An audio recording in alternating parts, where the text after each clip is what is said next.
Welcome to Black History Matters 2024.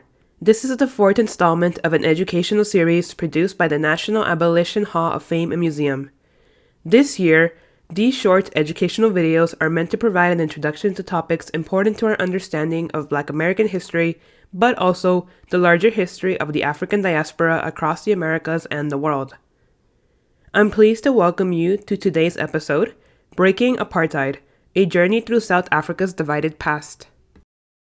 South Africa became a country through a complex process of colonization, settlement, and the merging of indigenous cultures with European influences.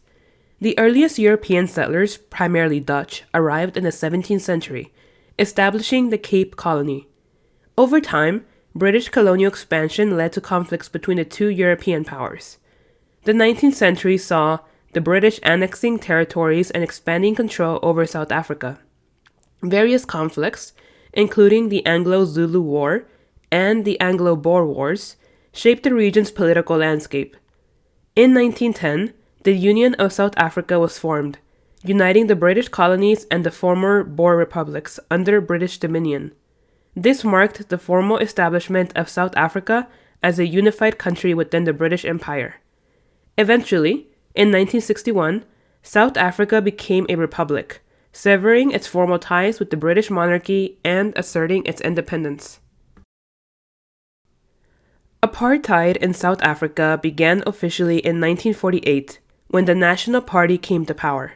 The term apartheid translates to separateness in the Afrikaans language, reflecting the regime's policies of racial segregation and discrimination.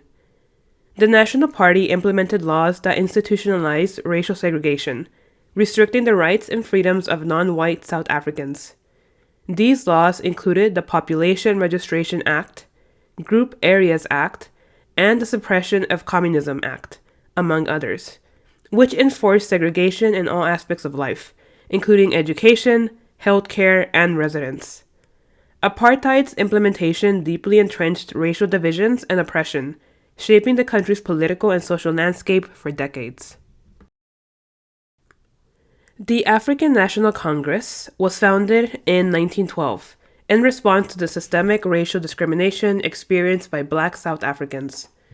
Originally established as a platform to advocate for the rights and interests of Black South Africans, the ANC evolved into the leading anti-apartheid movement. Throughout its history, the ANC employed various strategies, including protests, strikes, and international lobbying, to challenge apartheid policies.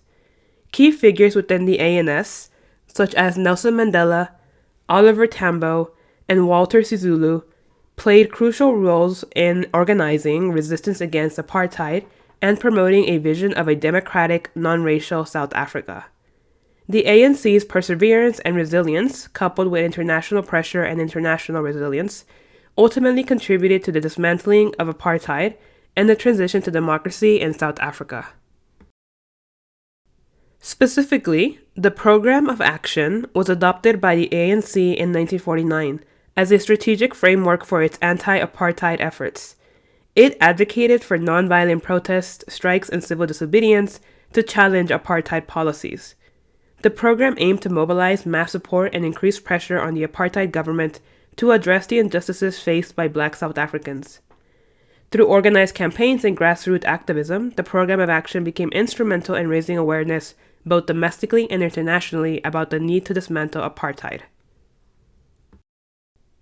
To speak of some pivotal moments, the Sharpeville Massacre of 1960 was a turning point in the struggle against apartheid. On March 21st, police opened fire on a peaceful protest in Sharpeville, killing 69 unarmed demonstrators and injuring many more. The massacre sparked international outrage and condemnation, leading to increased scrutiny of South Africa's apartheid policies and its human rights abuses. Domestically, it galvanized resistance against apartheid and fueled calls for intensified activism and international sanctions against the apartheid regime. The Sharpeville Massacre, therefore, brought global attention to the brutality of apartheid and became a rallying cry for those fighting for justice in South Africa. Speaking of another important person and / event in the history of the anti-apartheid movement is Nelson Mandela's imprisonment. Nelson Mandela was imprisoned for 27 years and would become a symbol of resistance against the apartheid regime. During his time in prison, Mandela emerged as a global icon of the movement and garnered international support. His release in 1990 signaled a significant shift in South Africa's political landscape, marking the beginning of negotiations for the end of apartheid. Mandela's release galvanized hope for reconciliation and paved the way for democratic reforms, ultimately leading to his election as South Africa's first black president in 1994.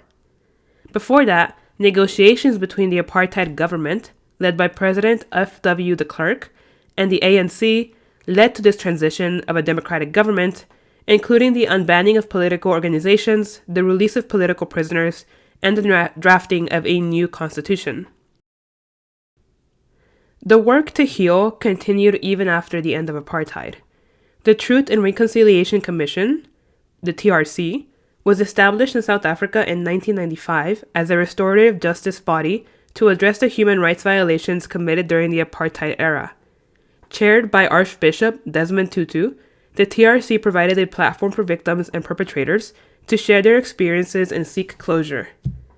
Through public hearings and amnesty process, the TRC aimed to uncover the truth about the past atrocities while promoting national healing and reconciliation.